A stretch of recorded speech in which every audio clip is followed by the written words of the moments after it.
Hello, everybody. Welcome to episode 125 of Karen Sports Podcast. This host here, Cameron Lindsay, and I'm back with a brand new episode today. I'm going to be making my NFL Week 4 game picks and predictions, starting with some Thursday night football between the Seattle Seahawks and the Arizona Cardinals, two NFC West rivals. And, let's get right into it. Seahawks, 2-1 record, coming off a dominant win against the Saints at home. Not surprising, the Saints are arguably, or not even arguably, are the worst team in the league right now. Sorry, Uncle and Mr. Whited.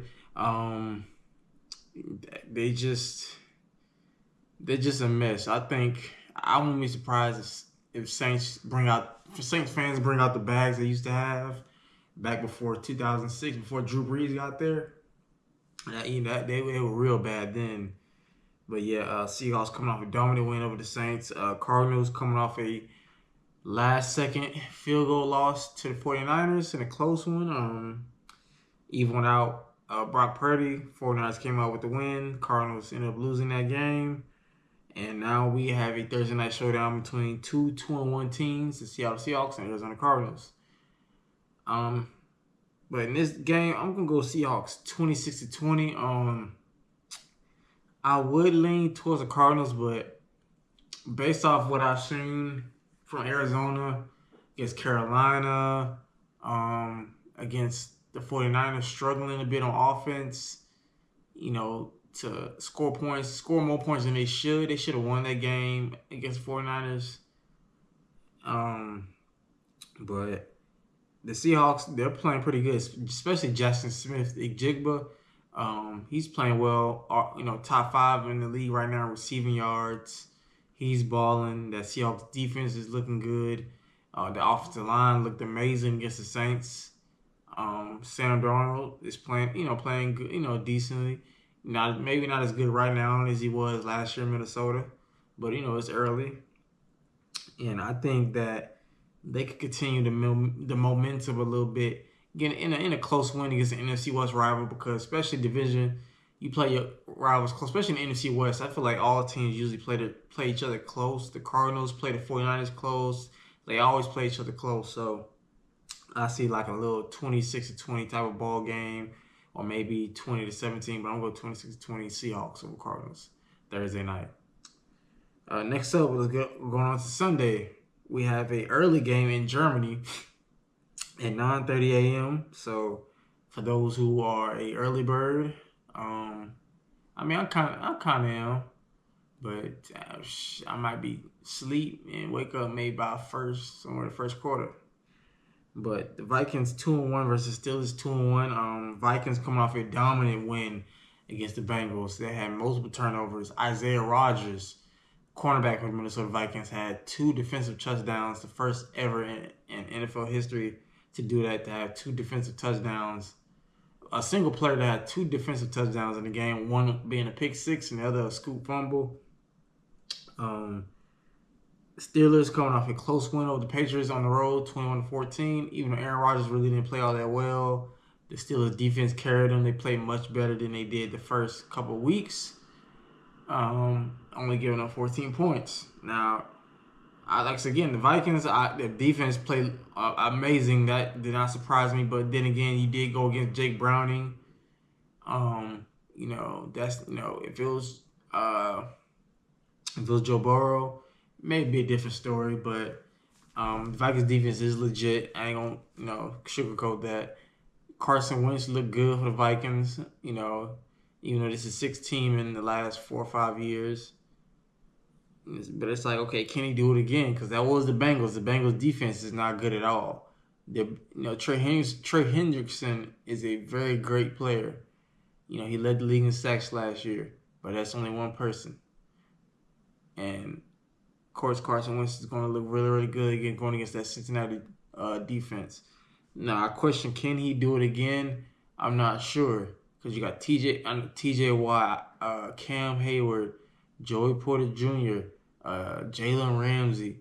Now, like I said again, I know the Steelers' defense has not been elite like they was last year to start the season off, but I feel like that last game in New England can maybe spark or something, get them back right. And I got the Steelers winning this 17-13. I think Carson Wentz is going to come back down to earth because I just don't trust him. I used to call him Walker to him Wentz, but yeah, he ain't it. But I know Aaron Rodgers really ain't been playing all that well either. But I think he'll do enough for the Steelers to win this game over the Vikings. Next up, got the Commanders, 2-1 against Atlanta Falcons, 1-2, 1:00 game, just Sunday.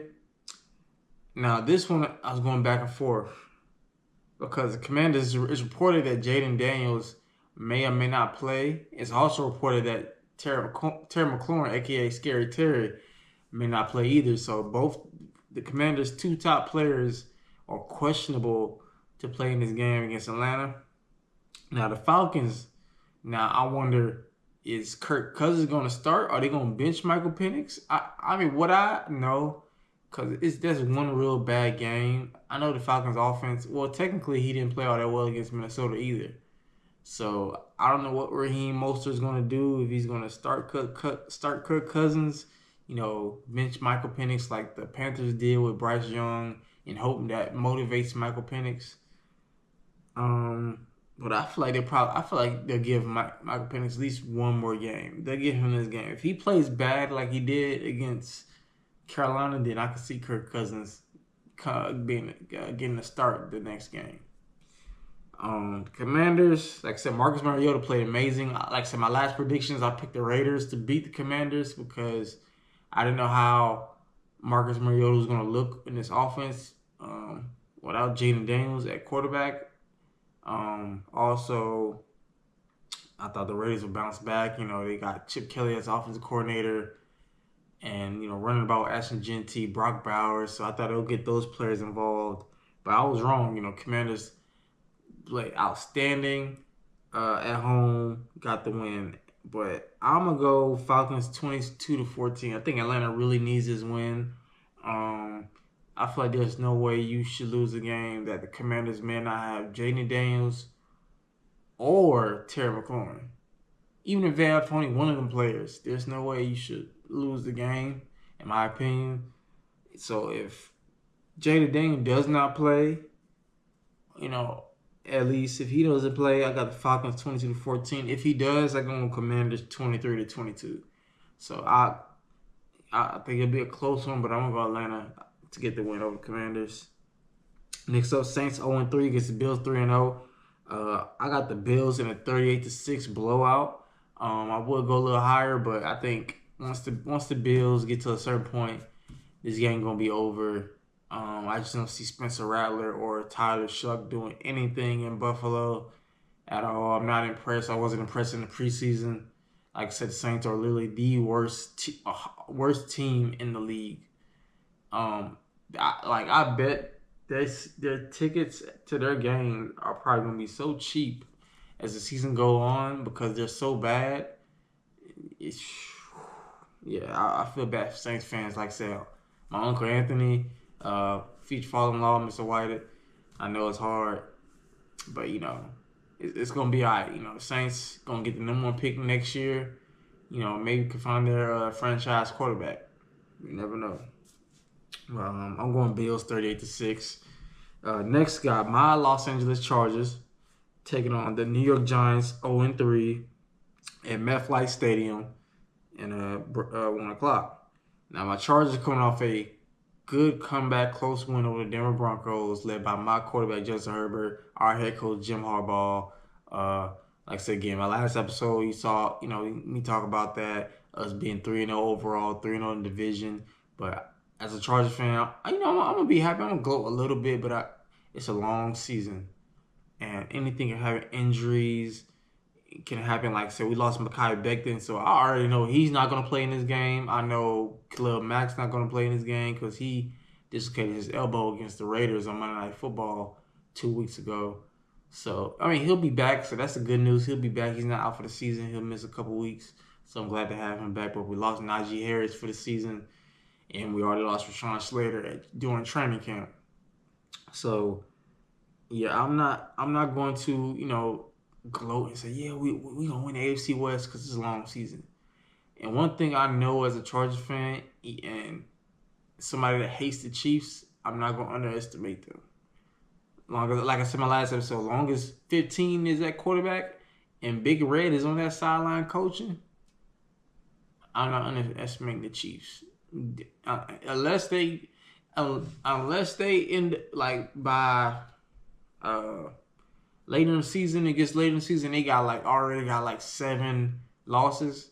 Then I say, ooh, it's 6 or 7 losses to where it's like their record is kind of a little bit over 500. If they're like, let's say the Chiefs are like 5-6, 5-7, then I say, oh, they might be in trouble then, But I don't see it. Like, I would not be surprised if something happened to where let's say the Chiefs end up winning the division. Would I be shocked? No, not at all. I'd be pissed, but I wouldn't be shocked at all. Now, as far as like the Giants, Jackson Dart will get the start. He was named the starter by Brian Daboll. Good for him. It's sad to see Russ get benched, but they did play horrible against the Chiefs, horrible against Commanders, but he played great on the road against Cowboys, so that tells you a lot about the Cowboys being sorry if they let Russ cook. But of course, I'm going my Chargers 31-14. I just don't think Jackson Dart is going to do anything to us too big. Jim Harbaugh is 8-0 against rookie quarterbacks. So he knows how to get on the rookie quarterback's skin and rough them up a bit. With our defense, led by Derwin James, the best safety in all of football. So I'm not worried at all. Justin Herbert is going to have another good game. Quentin Johnston, Ladd McConkey, Keenan Allen. I expect us to have a good game. Now, like I said, now worry about the offensive line and going against that very athletic pass rush the Giants got. But the Giants secondary, if our offensive line can hold up for a couple seconds, I trust our receivers can get open against that Giants secondary. No doubt about it. No doubt about it. Now, as far as receivers and Malik Neighbors, if I was the Chargers, I'll play zone, some zone, and if Malik Neighbors goes off, has a big game, okay. But as long as we get the dominant win, I'm all good. I'm all good. So, yeah, I got my Chargers. Next up, got the Titans 0-3 against the Houston Texans 0-3. Two teams that's not been good at all. But I'm going to go to Texans. I just feel like the Texans got the way better defense in Tennessee. Even though I don't love Houston's offensive line, C.J. Stroud has not looked the same since his rookie year. But it's not completely his fault. It's the organization failing to support him on a great offensive line. They traded his best offensive lineman in Laramie Tunsil to Washington, which I don't know why. That was completely stupid. But yeah, and as far as the Titans, Cam Ward has looked good and all, but that I just think, like I said, him being a rookie, the Titans not being where they need to be quite yet as a franchise. But like I said, I got the Texans 26-14. I think they'll get the win. C.J. Stroud, still got Nico Collins. You still got Christian Kirk, the 2 rookie receivers from Iowa State that they drafted in this year's NFL draft. But they got one of the best defenses in football, led by arguably the best pass rushing duo with Will Anderson and Danielle Hunter. You got Derek Stingley, one of the best top 3 corners in all of football. So I think they'll get the win over the Tennessee Titans.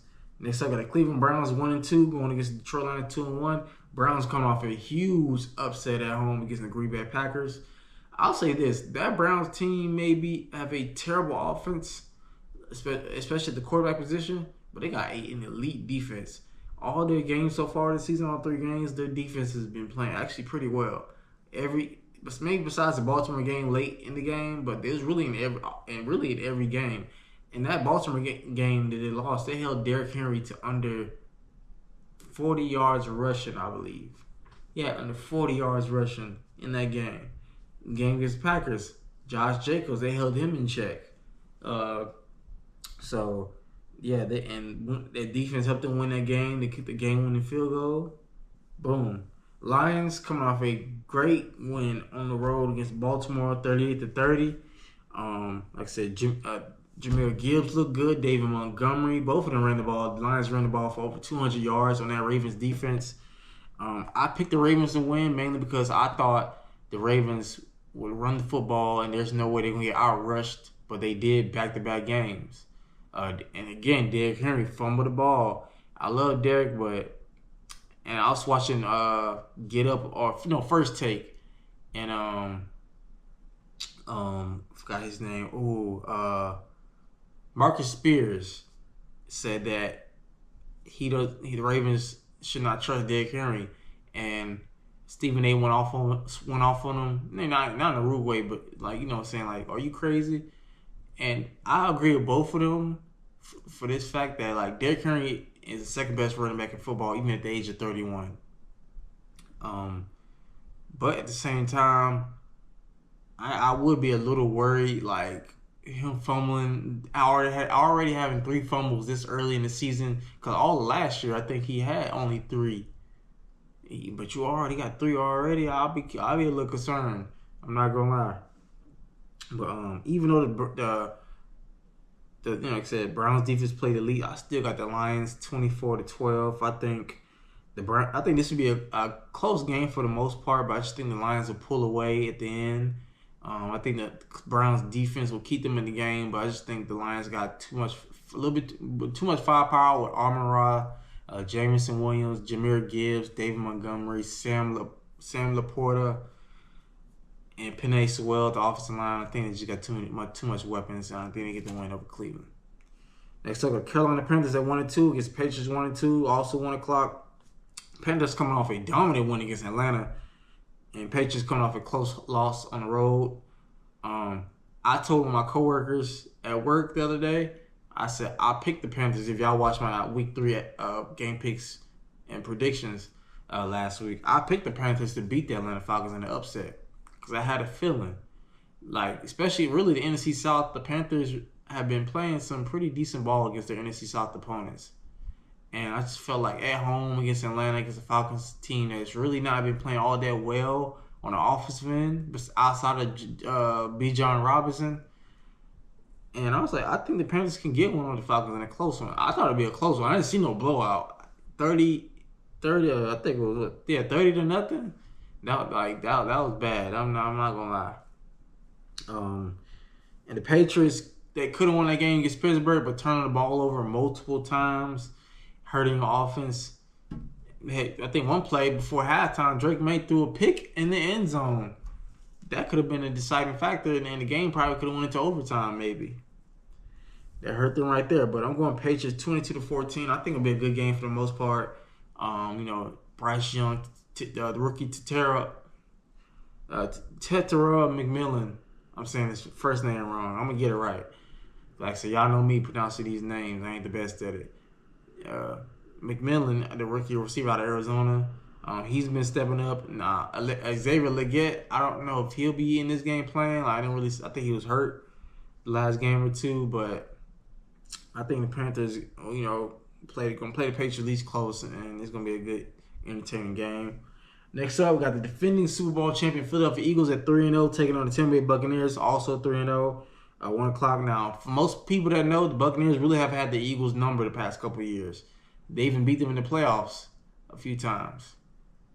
But both teams are facing injuries. Buccaneers with Mike Evans, he's going to be out. Looks to do it either a hamstring of sort, I think.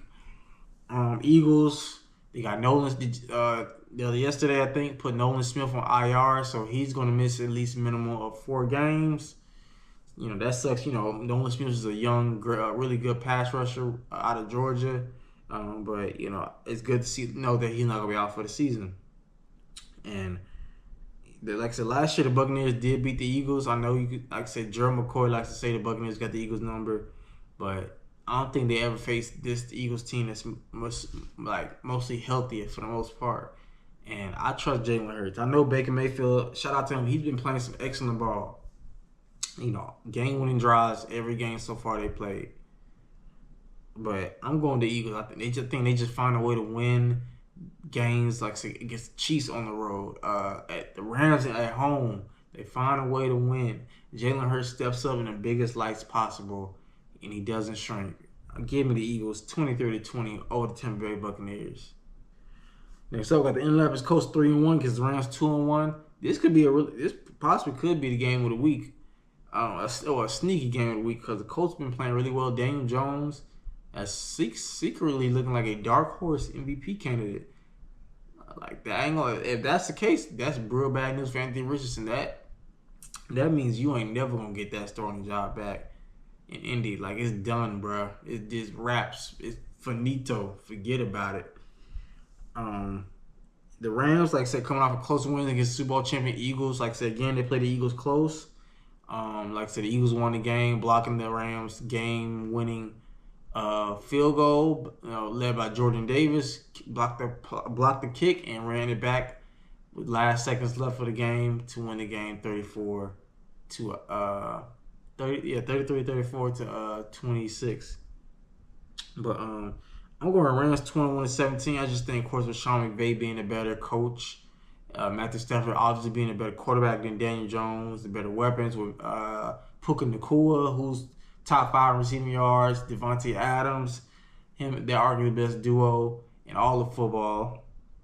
So, and the Rams defense is legit with Jared Verse, Brandon Fisk. Woo. I think I seen a real good hit that Jalen Hurts took by Jared Verse. So that Rams pass rush is no joke at all. And like I said, at some point the magic luck is going to run out for Daniel Jones. I'm not saying I'm wishing it for him. He could still have a good year, but against this Rams team on the road, and I'm not sure. But I think it'll be a close game. Give me the Rams 21-17. Next up, the Jacksonville Jaguars 2-1 against the 49ers 3-0. Again, Jaguars coming off a win at home. Who they? I don't know. I forgot who the Jaguars played. I think they played. Was it Houston? No, it may have been Houston, y'all. I think it was Houston because they wore their throwback uniforms against Houston. The 49ers coming off a last second win over the Arizona Cardinals. And part of me wants to go Jaguars, but even if Brock Purdy does not play, I think the 49ers will still get the win. Like I said, Kyle Shanahan is a great offensive-minded coach. The 49ers defense has a good defense. Even though Nick Bosa is lost for the year, I think Robert Saleh is going to still come over to get good game plan. That pass rush is going to get to Trevor Lawrence, cause some havoc, and force him to turn the ball over. And that is going to cost you the game right there. Because really, at this point, it's like Trevor Lawrence is guaranteed to throw a pick, at least one pick in each game. So, give me 49ers 20-13 over the Jaguars. Next up, the Ravens 1-2 against the Chiefs 1-2. 4:25 kickoff. Part of me wants to go the Ravens because due to the fact I hate the Chiefs. I would love for them to go fall to 1-3 to make it harder on themselves to come back against my Chargers. Because again, until we are still in first place and have a chance to clinch the division, I'm not going to doubt the Chiefs. I'm just not. And even though, like I said, the Ravens are more talented. I saw it on TV watching Get Up before I came, doing this episode with you guys. And Dan Orlovsky said the Ravens are more talented than the Chiefs top to bottom. And he's right. They are. With Lamar Jackson, 2-time NFL MVP, should be 3-time. Because if I could vote, he would have got my vote. You got Derrick Henry. You got Zay Flowers. Isaiah Likely, who's still out with injury. They're still waiting for him to come back. So, like I said, Ravens are more talented. But with Patrick Mahomes at quarterback, 15. Big Andy Reid, Big Red, coaching, I will never doubt them to at all. I just can't. But I'm going Chiefs 24-23. I think it'll come down to like a 1-point game. The good news for Chiefs fans, you will have Xavier Worthy back. You do have him back at practice, and it's a chance that he could play in this game. So you're going to have Worthy and Hollywood Brown in your two speedsters in this game, still waiting on Rashid Rice. But I think until I see the Ravens do it, beat the Chiefs, I'm going to Chiefs. I just can't do it. Next up, we got Sunday night. I mean, not Sunday night. 4:25 p.m. Bears 1-2 against the Raiders. 1-2. Pete Carroll, first year head coach, going against first year head coach, first year with the Raiders. Ben Johnson, first year NFL head coach, former offensive coordinator for the Detroit Lions. Bears come off a dominant win over the Dallas Cowboys. Now, congratulations to them, but that ain't saying much because the Cowboys choke every time, and when they do lose talent, they suck. They beg what's going on, which I understand, but yeah. Raiders coming off a big loss against the Commanders. And, with that being said, I think the Bears can use that win to make more momentum, heading into the season. So I think the Bears go improve to 2-2 with a 23-16 win over the Raiders. Next, I got the Green Bay Packers at 2-1 against the Cowboys 1-2. Michael Parsons will coming home back to Dallas after spending 5 seasons, his first 4 seasons there with the Cowboys. He had demanded a trade after Jerry Jones wouldn't make him the highest paid non-quarterback in NFL history. I think it's going to be a dominant win by the Packers. A dominant win. One, because the Cowboys are missing 2 offensive linemen. CeeDee Lamb's going to be out for a couple weeks with an ankle sprain. So, yeah, I just don't think it's going to be close. The Cowboy defense already is mediocre and garbage. So I just think just throw it in the attic. Throw this game in the attic, and it's gonna be over soon. I got 37-20 Packers over the Cowboys. Like I said, I would say worse, but I know how the Cowboys are, especially Dak. Throw empty calories, empty yards. It'll be over, and a few minutes left in the game, and he'll still be in there. Next up, Monday Night Football. The double hitter. We got the first one of a double hitter. New York Jets 0-3 because the Miami Dolphins 0-3. I'm going Dolphins 20-17. Like I said, I think they really need this win. Tua, Tyreek, Jayden Waller, they gotta get on track. If they possibly want to save Mike McDaniel's job, because I can see something happen soon if he doesn't. And lastly, on Monday Night Football, also the Bengals 1-2 taking on the Broncos 1-2. Bengals coming off a terrible loss on the road to Minnesota. Broncos coming off a close loss against my Chargers. Again, I thank you for that. Getting my Chargers to win. Thank you, Denver. I'm just playing, but Denver is a good team. They're better than a record. I like Bo Nix. Do I see superstar potential? No, but I do see a good quarterback. You can win a Super Bowl with a good quarterback. Look at the Eagles when they had Nick Foles. When Carson Wentz got hurt, at that point, you could say Nick Foles was an average backup. And they won with him. So, Bo Nix don't need to be elite in the NFL. He just needs to be good. Good. And yeah, and that Denver defense is legit. That pass rush was getting after Herbert all game, fighting for his life, but he still kept fighting. And of course, you got the defensive player of the year, Patrick Surtain. Yeah, I think he's going to be on Jamar Chase. He's going to neutralize him, which is going to get T. Higgins a point to take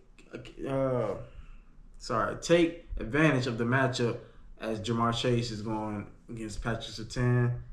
But I'm still going to go Denver 29-13. I think that we're going to get the win on Monday Night Football over the Cincinnati Bengals. But yeah, those are my week 4 NFL predictions. Like I said, a lot of games. Of course, I'm going to be paying attention to Eagles, Buccaneers the most. Besides, my Chargers playing the Giants on the road. I say Eagles, Buccaneers, Colts, and Rams. Colts and Rams, and Ravens and Chiefs. Those 3 games I'm paying attention to the most this Sunday. But yes, if you want to touchdown with Cam, make sure you click that like button. Get me to 300 subscribers. We're almost there before the end of the year. My birthday is next week, y'all. I'll be 29. So please, you don't even got to cash at me. You ain't got to give me nothing. Just click that subscribe button. Or get somebody you know. Just click that subscribe button so you can touch down with Cam. Like I'm telling you, when I get some merch, like a shirt, and get something like on the back or something that says touchdown with Cam, you gonna believe me that That's gonna become a hashtag that a lot of people gonna like. Watch. But I did feel, but all seriousness, like I said, I do plan on doing something like that, and I do want to touch down with you, and but like I said, to do that, you gotta click that subscribe button, get somebody click that subscribe button. But I appreciate you always tuning in, and I'll catch you next time for another episode of Cameron Sports Podcast. Take care.